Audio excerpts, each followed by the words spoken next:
বন্ধন news খবরের বন্ধন শুরু করছি আজকের খবর। যে ঘটনা ঘটেছে সেটা খুবই শকিং ইনসিডেন্ট এবং সে ব্যাপারে কী রেকমেন্ডেশন এসছেন এবং আমাদের কি রেকমেন্ডেশন এবং আমরা রিপোর্টটা পেয়ে গেছি, তাই আজকে আপনাদের কাছে এসেছি আমরা খোলাখুলিভাবে কথা বলতে। আমি চিফ সেক্রেটারিকে অনুরোধ করব যে আমরা রিপোর্টটা কি পেয়েছি প্রথম সেটা আপনাদের কাছে ব্রিফিং করবার জন্য। ওটা দেওয়া হয়নি, ওনার মাধ্যমে দেওয়া হয়নি। কনসার্ন পিজিটি স্পাইনাল অ্যানেস্থেসিয়া দিয়েছেন। যে টাইমিং অফ সার্জারিজ যেটা বলা হচ্ছে এটা একসঙ্গে ওটা ওভারল্যাপ করেছে। এর মানে হচ্ছে টোটাল প্রসিজার যেটা অপারেটিং সার্জারির করার কথা ছিল ওটা সেভাবে পুরো প্রসিজার ঠিক মতন ফলো করা হয়নি। বেড টিকেটস যেখানে ডিক্লারেশন দেওয়া হয় ওখানেও এক জায়গায় বেঙ্গলি ভার্সনে লেখানো হয়েছিল পেশেন্ট রিলেটিভস কাছ থেকে कि there may be a probable adverse drug reaction।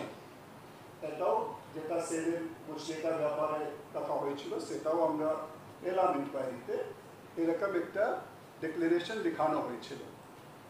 পরে আমরা গত 72 ঘন্টার টাইম দিয়েছি ইনভেস্টিগেশন করবার, সঠিক ব্যাপারটা দেখার, এবং অনেক জায়গায় আমি দুঃখের সাথে বলছি অপারেশন থিয়েটারের গেটের আগেও সিসিটিভি লাগাতে দেওয়া হয় না। কেন হয় না? এখন তো ডাক্তাররা যে ট্রিটমেন্ট করেন মডার্ন সায়েন্সে, তারা টিভিতে দেখে নেয় সিস্টেম কি আছে ভেতরে। আমি তো নিজে অনেকগুলো অপারেশন করেছি, আমি শুনেছি তাদের কাছে রেকর্ডিংও করা থাকে। তাহলে কেন অপারেশনের গেট পর্যন্ত ভেতরেও থাকা উচিত বলে আমি মনে করি। যদি কোনো অবহেলার কেস থাকে, ইটস এ ক্রিমিনাল অফেন্স, সেক্ষেত্রে কেস টু কেস ভেরিফাই করা যেতে পারে, নট অল কেসেস। কিন্তু সিস্টেম থাকা উচিত এই সব ঘটনা ঘটবার পর।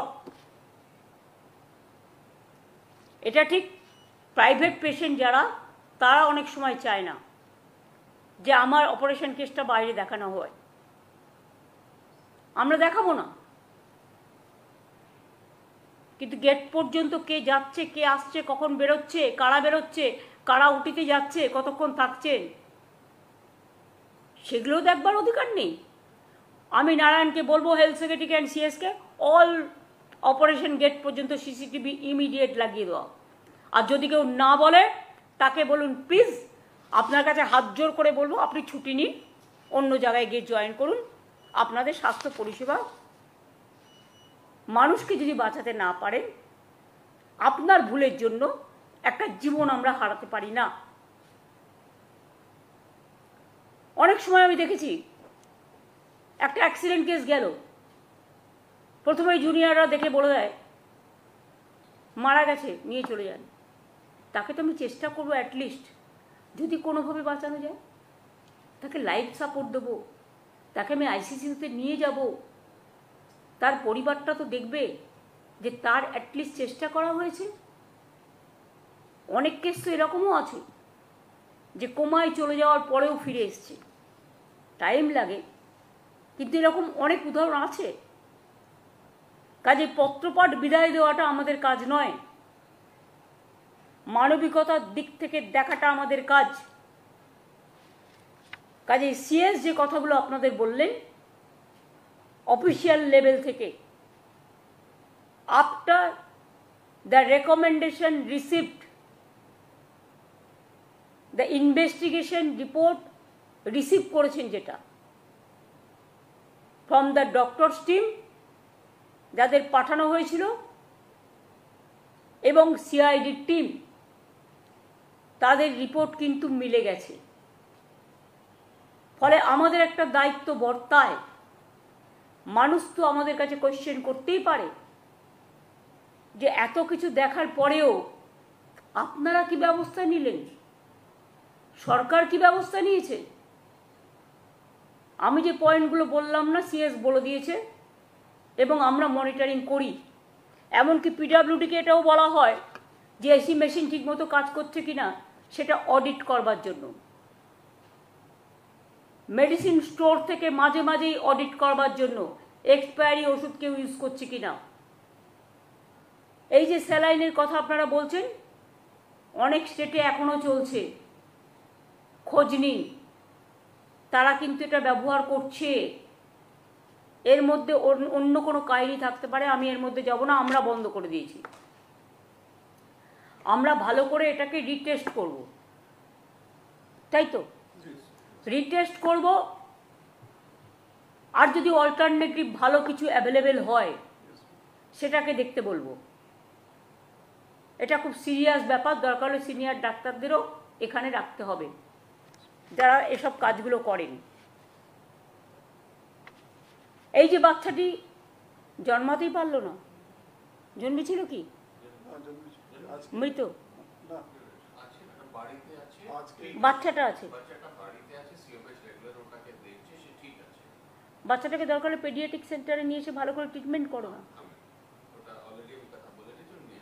আর তোমরা যেমন SSKM-এ নিয়ে এসছো 3টে কেস, বাচ্চাটিকেও পেডিয়াট্রিক সেন্টারে নিয়ে এসো, যেখানে আমাদের স্পেশালিটি আছে। আচ্ছা, বাচ্চাটা বেঁচে আছে, থ্যাংক গড। ওটা অন্য, কিন্তু মাটা তো মারা গেছেন। আরও 4 জন মৃত্যুর মুখ থেকে বেঁচেছে। তার মধ্যে আমি আপনাদের বলেছি 3 জনকে আমরা SSKM-এ নিয়ে এসেছি, 2 জন স্টেবল আছে, 1 জনের অবস্থা ক্রিটিক্যাল আছে। এই নেগলিজেন্স যারা করেছেন, ডিউটি থাকা সত্ত্বেও ডিউটি পালন করেননি যারা ট্রেনি, তাদের হাতে সিজারিয়ান ছেড়ে দিয়েছেন যারা। একজন তো শোনা গেছে তিনি ওখান থেকে বসে আরও 3টে অপারেশন নাকি করেছেন। ওখান থেকে কত কিলোমিটার দূরে নারায়ণ কেসটা বলো?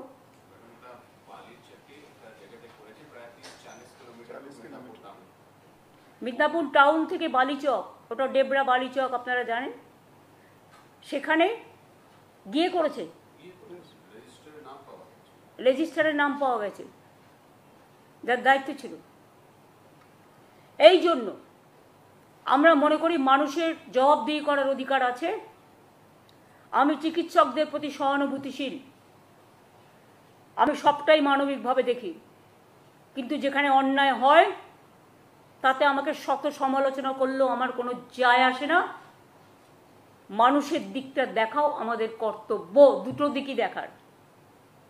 এবং তাই 2টো ইনভেস্টিগেশন রিপোর্ট যখন চিফ সেক্রেটারি এবং হেলথ সেক্রেটারি আমার কাছে সাবমিট করেছেন এবং তারপরে তারা সাজেশন দিয়েছেন, সব সাজেশন মেনে নিয়ে যেটা করা হয়েছে, 1 number doctor Somen Das, RMO Midnapore medical college hospital, suspend করা হয়েছে এবং CID ক্রিমিনাল কেসগুলো দেখবে। 2 ডক্টর দিলীপ কুমার পাল, যার কথা নারায়ণ বললেন, নারায়ণ নিগম, তিনি আরেক 3টে জায়গায় অপারেশন করেছেন। অ্যাসিস্ট্যান্ট প্রফেসর 3 নম্বর doctor Himadri Nayak, assistant professor. 4 নম্বর doctor Mohammad Alauddin, head of the department. 5 নম্বর doctor Jayanta Kumar Raut, MSVP Midnapore medical college hospital. 6 নম্বর doctor Pallabi Banerjee, senior resident Midnapore medical college. 7 নম্বর doctor Moumita Mondal, PGT student. 8 নম্বর doctor Bhagyashree Kundu, PGT student 3rd ইয়ারের। 9 নম্বর doctor Sushanta Mondal, 1st year PGT। 10 নম্বর doctor Puja Saha, 1st year PGT।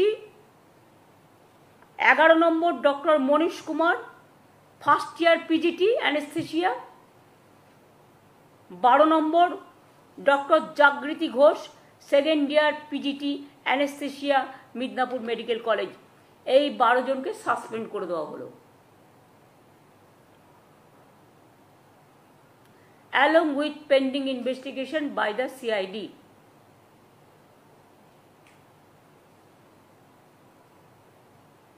Am I clear?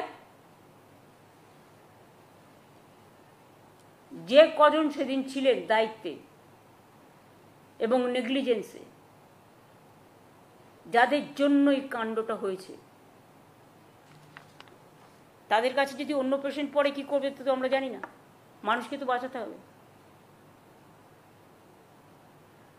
এবং সাথে সাথে স্বাস্থ্য দপ্তর বলেই দিয়েছে, সিনিয়র ডাক্তারদের কাছে আমার আবেদন, 8 ঘন্টা করে ডিউটি যেটা অ্যালটমেন্ট করা হয়,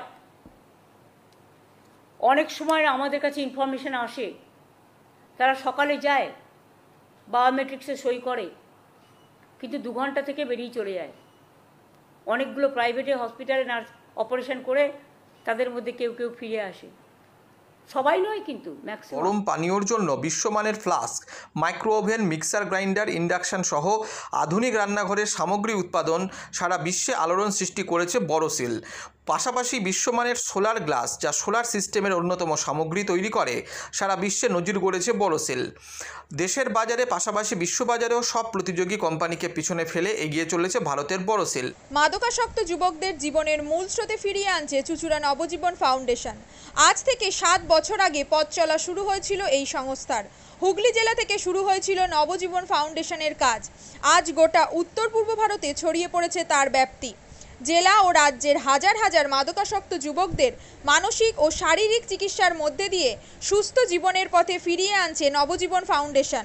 কি করে এই সংস্থাকে তিল তিল করে গড়ে তুলছেন বন্ধন নিউজ এর ক্যামেরার সামনে, সে কথা বললেন সংস্থার কর্ণধার চন্দন দাস। দেখি ওটার মধ্যে কি আছে, বা পাড়ার বড় দাদারা করছে, আমিও একটুখানি করি, ফিলিংসটা কি সেটা দেখতে যাই। এবং একটা সার্টেন টাইমের পর কি হয়, সেটা ফ্রিকোয়েন্সিটা তখন অনেক বেশি থাকে, গ্যাপ থাকে যখন শুরু করে। পরবর্তীকালে যখন নির্ভরশীল হয়ে পড়ে সেই একটা সাবস্টেন্সের উপর, তখন সেটা থেকে বেরোনোর জন্য সে নানা রকম চেষ্টা করে, কিন্তু তার ওয়ে আউটটা জানা নেই যে কোন রাস্তা দিয়ে গেলে নেশা থেকেও বিরত থেকে সুস্থ স্বাভাবিক জীবনযাপন করা যায়। তো আমি ভাবলাম যে শুধুমাত্র আমি সুস্থ স্বাভাবিক জীবনযাপন করলাম, আমার জীবনের সার্বিক উন্নতি হলো, বা আমার যেসব এম বা আমি জীবনে যে জিনিসগুলো করতে পারিনি সেগুলো আমি ফুলফিল করলাম, তাহলে তো শুধু আমার কথাই ভাবা হলো। তাহলে আমি এরকম কিছু কাজ করি যাতে আমার মতো আরও 5 জন আমার দ্বারা উপকৃত হয়। এবং একটা সার্টেন টাইমের পর যখন মানুষ চায় যে ফিরতে, অথচ তার কাছে রাস্তা থাকে না, তখন এই একটা WHO ওয়ার্ল্ড হেলথ অর্গানাইজেশন একটা প্রসিডিওর বার করেছে। গরম পানীয়র জন্য বিশ্বমানের flask, micro oven, mixer grinder, induction সহ আধুনিক রান্নাঘরের সামগ্রী উৎপাদন সারা বিশ্বে আলোড়ন সৃষ্টি করেছে বড়সিল। পাশাপাশি বিশ্বমানের সোলার গ্লাস, যা সোলার সিস্টেমের অন্যতম সামগ্রী তৈরি করে, সারা বিশ্বে নজির গড়েছে বড়সিল। দেশের বাজারে পাশাপাশি বিশ্ববাজারেও সব প্রতিযোগী কোম্পানিকে পিছনে ফেলে এগিয়ে চলেছে ভারতের বড়সিল। রাজস্থানের বড়সিল কারখানায় 1200 মহিলার কর্মসংস্থান হয়েছে। প্রতিদিন রাজস্থানের প্রত্যন্ত গ্রাম থেকে ওই মহিলাদের গাড়ি করে কারখানায় নিয়ে আসে কারখানা কর্তৃপক্ষ। তারা বড়সিলের বিশ্বমানের প্লেটের ডিজাইনে কাজ করে। দিনের শেষে তাদের গাড়ি করে বাড়ি ফিরিয়ে দেয় কারখানা কর্তৃপক্ষ। কর্মসংস্থানের এই বেনজির দৃষ্টান্তের জন্য বড়সিল কোম্পানিকে কুর্নিশ জানায় ভারতবাসী।